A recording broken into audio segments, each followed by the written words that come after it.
Thank you again for joining us today. Can you tell us a bit about your ideas behind the Carbonature Series 2020 exhibition? Y- That's a big story, I suppose. Look, it's just really important to be a part of the art scene in the Southwest. And um, your new director, I'm sorry, I forget her name. Joanne The Bates. director of the yes. Well, I've been working on a project for a year and a half, using the Carbonature style, because we're in the process of building a sculpture garden in Bridgetown using that same style of work. Um, and There was a woman wandering around looking at sculptures, and I was talking to a few other people, and I turned to her and I said, "Hi, how are you?" And then she introduced herself and asked me, "Are you putting anything into the exhibition at Bragg this year?" And I was so busy, I hadn't even thought about it. And I said, "Well, gee, I'm not sure." And it went from there. So that was the beginning. It was meeting her and her reminding me that it was on. And yeah, it went from there. Have you exhibited before in the survey exhibition? Yes. I suppose the first time that I exhibited at Bragg was probably about 15, 16 years ago, I suppose.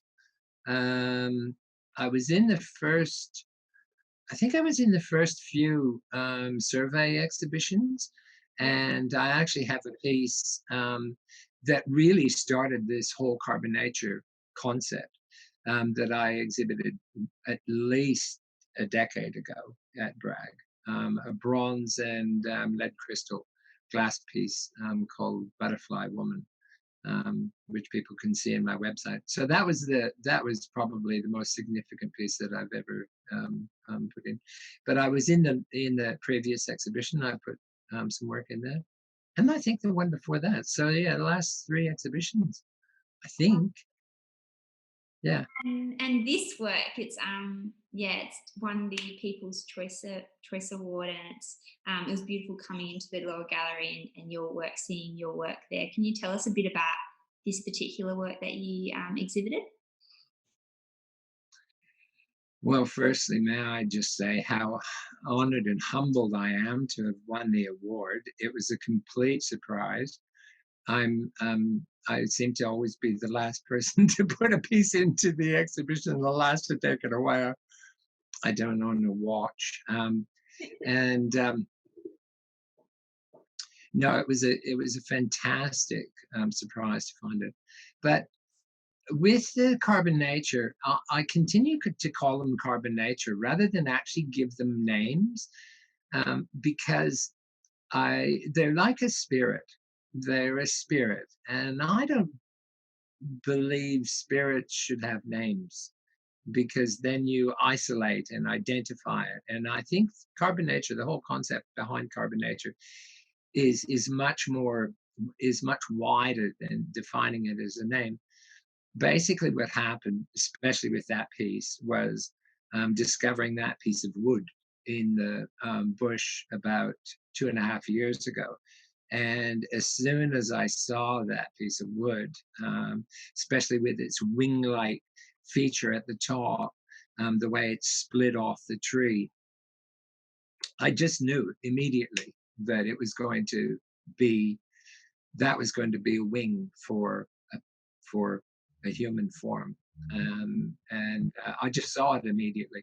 But the piece of wood has sat here, of course, at my studio for the last 2.5 years. Wow. And I knew the time would come. And of course, it came with the carbon nature, um, well, with the exhibition. Yeah. Can you tell us a bit about your Carbonature style that you've developed? Yeah, I'd love to. Um, my background, I suppose, is I've created my own traditionalist background, though I have worked quite a lot with abstractionism. I've always believed that high realism um, was important to me. But wildlife and nature has always been so important to me, because we don't look after it. We see ourselves. Well, look at what's happening around the world, and I've had some very interesting experiences in nature, and nature can't speak for itself. The only thing that the only signs that we see that is when there's a real problem because of something that mankind has done. And so I thought for many years that I could help be the voice for those beings that don't have a voice. Um, and actually that sculpture that I was talking about earlier, the butterfly woman that I originally exhibited at Bragg, that started this entire style. And I suppose that was the beginning of the carbon nature movement. Um, I I was in the bush a lot, looking for bark for these sculptures, and I produced a lot of them.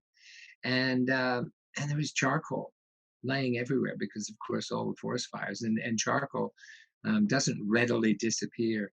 And I started thinking, well, what could I do with this? And then, of course, that thought disappeared itself. Mm. And then I decided I wanted to get into sculptures by the sea. But most of the work I was doing was too small for sculptures by the sea, so I needed a big piece. And thought, well, look, maybe I could use the charcoal. And not knowing what I was going to do, I actually did an illustration of the design of the sculpture, which you have to do to enter the exhibition. And I got in massive amounts of trouble because the finished sculpture looked nothing like what I originally submitted. I do tend to get in trouble. It just went its own direction. But it took about 5 months to actually find this hollow tree that was perfect for the work. And that ended up, that's a 3.7 meter high hollow tree. And we cast, I say we, it's more like the royal we because, you know, I wouldn't exist without the support of my wife and my family. But anyway, I cast 63 people's faces. So I took molds from 63 people. Wow. Um, Mainly all residents of around this area, cast them in charcoal, and then placed them onto that tree. And that was the beginning of the carbon nature style. So when you make a piece of work that's never been seen on the planet, or you've never seen whatever, the human reaction to it, is that feedback gives you the incentive to know whether you're on the right track or you're not. And look, quite frankly, well, it won the WA Sculptor Scholarship Award in Cottesloe, which was really astounding. And then they invited me to take the work to Bondi because I wasn't inclined to go there myself, but they invited me, and they actually paid for the freight to take it over. And then, of course, it won the People's Choice Award. And that was just phenomenal, absolutely phenomenal, because there's about 500,000 people that go to Bondi.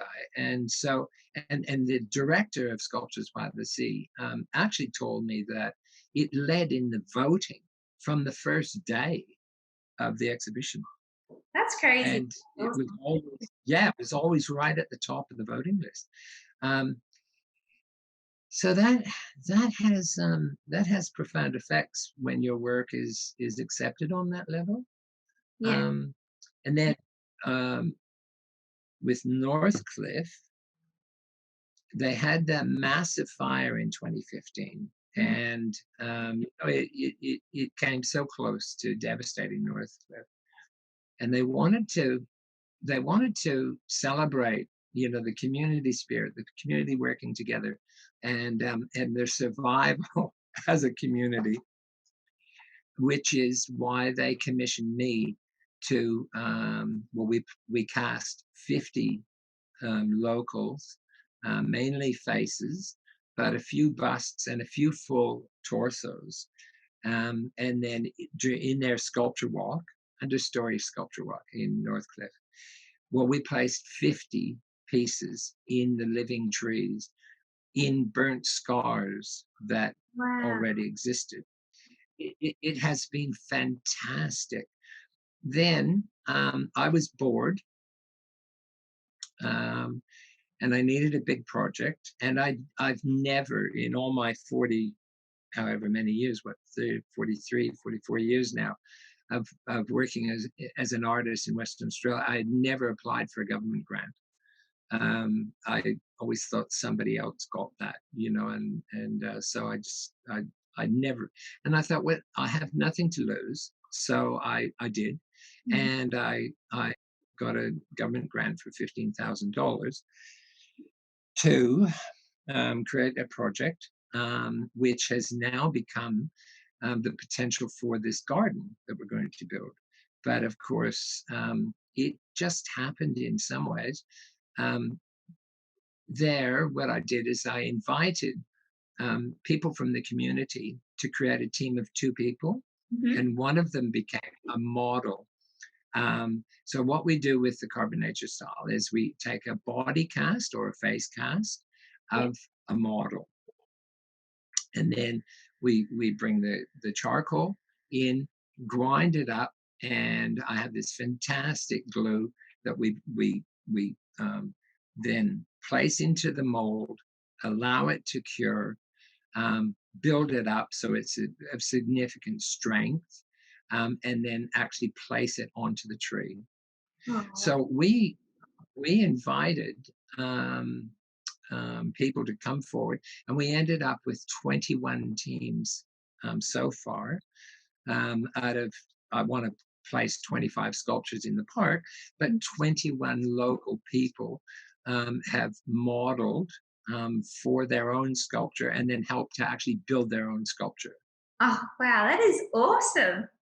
It's in the process of being completed, because, of course, the next stage is building the garden. Yeah. But anyone who comes to Bridgetown, there's it's like an artist co-op called the Rabbit Hole, Oh, and wow. if they actually go into the rabbit hole and then in back behind the rabbit hole in a large parking lot, Yeah. I've built all the sculptures there because they're massive. Some of them are just massive, Yeah. on massive pieces of wood, huge. Awesome. Oh, Yeah. I'll have to check it out. And hopefully, yeah, now that region region restrictions are lifting slightly, that people can hopefully get down there and check it out. Oh, look, and and you make sure you call me, and I'll take you through and show you them all. Oh, But that has been a really remarkable experience because there's only a few of the participants that are artists, and so for so many people that have actually been part of they've they've seen their own creative capacity be able to grow and create a fantastic piece of sculpture like a Michelangelo, because of course it looks so realistic. And yeah, and select the tree. So they really have been part of that whole process. awesome. Well, thank you Mhm. so much for your time today, Kim. I'll put your links to the website down in the show notes for people to see more of your work, and hopefully as well, if they're in Bridgetown, they can check out your sculptures. And yeah, I'm really looking forward to seeing that garden work as well. That sounds incredible. Yeah. Well, thank you so much, Kim, and we hope to see you at the gallery soon. Thanks so much for your time.